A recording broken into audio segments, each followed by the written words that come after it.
Hello student, मैं आपके लिए एक इम्पोर्टेंट वीडियो लेकर आ चुका हूँ। आपके कक्षा 8वीं सामाजिक विज्ञान के संबंधित प्रश्नों के उत्तर इस वीडियो में मोस्ट इम्पोर्टेंट क्वेश्चन देखेंगे। पहला प्रश्न यहाँ पर आपके दिया गया, आपने सही भारतीय सेना ने बगावत की तो कब की है? तो इसका सही उत्तर यहाँ पर आप करेंगे 1946 में। प्रति शब्द से क्या तात्पर्य है? तो इसका सही उत्तर है जमीन को कुछ समय के लिए खाली छोड़ना। अगला प्रश्न करेंगे। अगला प्रश्न यहाँ पर आपके दिया गया मृदा निर्माण का कारक है, तो यहाँ पर इसका सही उत्तर करेंगे जलवायु। क्या करेंगे? जलवायु।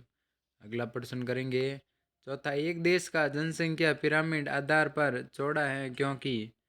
तो यहाँ पर दिया गया है जन्म व मृत्यु दर दोनों ज़्यादा हैं। अगला प्रश्न करेंगे पांचवा, आदिवासी समुदाय आजीविका के लिए निर्भर थे, तो इसका सही उत्तर करेंगे और वह दोनों। आगे दिया गया बाल श्रम अधिनियम पारित किया गया, तो इसका सही उत्तर करेंगे 1986। कब किया गया? 1986 में। अगला प्रश्न करेंगे। अगला प्रश्न यहाँ पर आपके दिया गया है सातवां, मराठा शक्ति को संगठित किया तो किसने किया? इसका सही उत्तर करेंगे शिवाजी ने। रणथंभौर राष्ट्रीय उद्यान किस जिले में स्थित है? तो इसका सही उत्तर करेंगे सवाई माधोपुर। अगला प्रश्न करेंगे। अगला प्रश्न यहाँ पर आपके सामने नौवा दिया गया है, रिक्त स्थान दिया गया है, इसमें आपको क्या करना है? तो देखिए, पृथ्वी के पृष्ठ पर दानेदार गणों के आवरण की पतली परत को मृदा कहलाती है। क्या कहलाती है? मृदा कहलाती है। अगला प्रश्न करेंगे।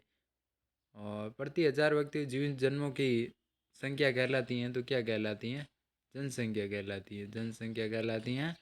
और संविधान के अनुसार छुआछूत का उल्लंघन है, तो इसका सही उत्तर करेंगे अनुच्छेद 17। अगला प्रश्न करेंगे। निश्चित अवधि में जनसंख्या में आए बदलाव को क्या कहते हैं? जनसंख्या परिवर्तन कहते हैं। अगला प्रश्न करेंगे। अगला प्रश्न यहाँ पर आपके दिया गया है 10वां, मिलान कीजिए। आपके 2 नंबर का प्रश्न रहने वाला है परीक्षा में, तो इसका आप करेंगे उत्तर। राष्ट्र के सबसे बड़े संसाधन, तो इसमें क्या करेंगे? मानव संसाधन। और वन अधिकार, तो इसका यहाँ पर आप करेंगे 2006। महत्वपूर्ण संसाधन नवीनीकरणीय, तो इसका आप करेंगे जल और उसके बाद जनजाति भील। अगला प्रश्न करेंगे। अगला प्रश्न यहाँ पर आपके सामने दी गया है 11वां, सही और गलत लिखिए। तो मैं आपके लिए, देखिए प्यारे विद्यार्थियों ध्यान दीजिएगा, एमसीक्यू है जो आपके 1 से लगाकर 8 तक आने वाले हैं। मैं आपको लगभग 100 एमसीक्यू प्रोवाइड करवाने वाला हूँ। 100 से 100 एमसीक्यू। कितने एमसीक्यू? ताकि उसी में से आपके पेपर में आए 1 से लगाकर 8 तक सभी प्रश्न आपके सही हो। और बाकी मैं आपके लिए रिक्त स्थान का अलग से वीडियो बनाऊंगा, और मिलान करने वाला प्रश्न है उसका भी मैं आपसे एक अलग वीडियो बनाऊंगा। सभी के 100% मैं लेकर आने वाला हूं, ताकि आपको ए ग्रेड प्राप्त हो सके, पूरा का पूरा पेपर आप करके सही आ सके। तो यहाँ पर देखिएगा, भारतीय संविधान के अनुच्छेद 21 के अनुसार पानी के अधिकार को जीवन के अधिकार का हिस्सा माना गया है। तो यहाँ पर आप क्या करेंगे? तो पहले में आपको सही भरना है। दूसरे में राजस्थान का जन आधार योजना 2017 में प्रारंभ की गई, तो ये आप गलत भरेंगे। इसमें बेटी बचाओ बेटी पढ़ाओ योजना का उद्देश्य बाल विवाह को रोकना है, तो ये आपके गलत है। अगला प्रश्न करेंगे। भारतीय संविधान 6 से 14 वर्ष की आयु के सभी बच्चों को शिक्षा के अधिकार की गारंटी देता है, तो ये बिल्कुल सही है। इसमें आपको सही भरना है। तो यहाँ पर देखिएगा, कंपनी ने अपनी आमदनी बढ़ाने के लिए क्या उपाय बताए हैं? और पलासी के युद्ध पर टिप्पणी लिखी है, तो इसका उत्तर करेंगे कंपनी को बंगाल के नवाब सिराजुद्दौला की ताकत से भय था। और यहाँ पर देखेंगे इस प्रकार से यहाँ पर आप कर लेंगे। आपको एक परिभाषा याद करनी है, वर्नाकुलर शब्द को परिभाषित कीजिए, या आप परिभाषा रट लीजिएगा, ये आपके एग्जाम में आ सकती हैं। और बाकी ये भी आप याद कर लीजिएगा, मृदा निम्नीकरण, जो मैं आपको बता रहा हूँ वो आप याद कर लीजिएगा। और एक ये भी याद कर लीजिएगा, चट्टान बांध। ठीक है, ये पूरा याद कर लीजिएगा, चट्टान बांध। और ये आप 100% एग्जाम में आने वाला है। नवीनीकरण संसाधन से आप क्या समझते हैं? ये आप पर्सन याद कर लीजिएगा, ये आपके 100% एग्जाम में आएगा।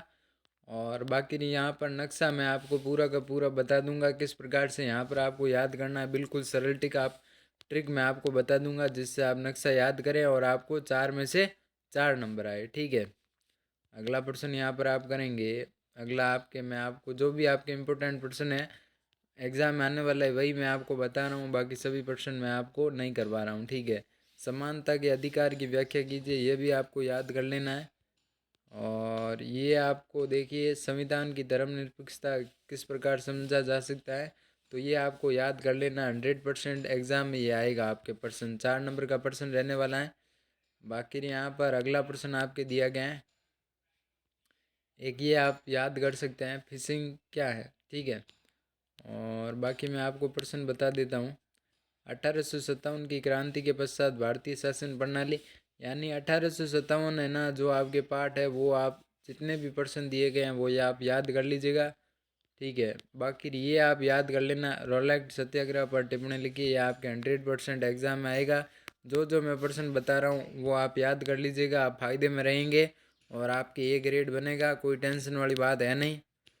पेपर आपके बहुत इजी रहेगा। और बाकी जो जो मैं आपको बता रहा हूँ, तो देखिए 1857 हो गया, रोलैक्ट 8 हो, और राजस्थान में 1857 की क्रांति के असफलता के कारण लिखिए। इस प्रकार से भी प्रश्न आ सकता है, और सफलता के भी क्या कारण थे वो भी आ सकते हैं, असफलता के कारण। तो ये आपको दोनों प्रश्न याद कर लेना है, ये भी आपके 100% एग्जाम में आएगा। फिर मत कहना कि सर ने बताया नहीं। और आपके और क्या क्या है, 1857 की क्रांति पूरी की पूरी आपको याद कर लेनी है, उसी में से प्रश्न बनेगा। और बाकी यहाँ पर आपके मैं और MCQs आपको बता देता हूँ। भारत का अंतिम वायसराय कौन था, तो इसका उत्तर यहाँ पर आप करेंगे, क्या करेंगे, बिरसा राज का प्रतीक था, क्या था वो आपको बताना है। बाकी मैं आपको सभी प्रश्नों के उत्तर अलग से सीरीज लाने वाला हूँ, जिसमें आपके और भी महत्वपूर्ण प्रश्न होंगे। सभी प्रश्नों का समावेश मैं कोशिश करूँगा कि एक साथ लाऊं, ताकि आपको अलग अलग वीडियो ना देखना पड़े, एक ही वीडियो में आपका काम हो जाए और आपके 80 में से 70+ नंबर आ सके। कितने नंबर आ सके? 70+ नंबर आ सके। तो कोशिश यही रहती है हमारी कि सभी बच्चों के 70+ नंबर आ सकें और A+ ला सकें। तो आप वीडियो को लाइक कर दीजिएगा, अपने दोस्तों के साथ शेयर कर दीजिएगा। इस वीडियो में बस इतना ही, मिलते हैं अगले वीडियो में, तब तक के लिए धन्यवाद।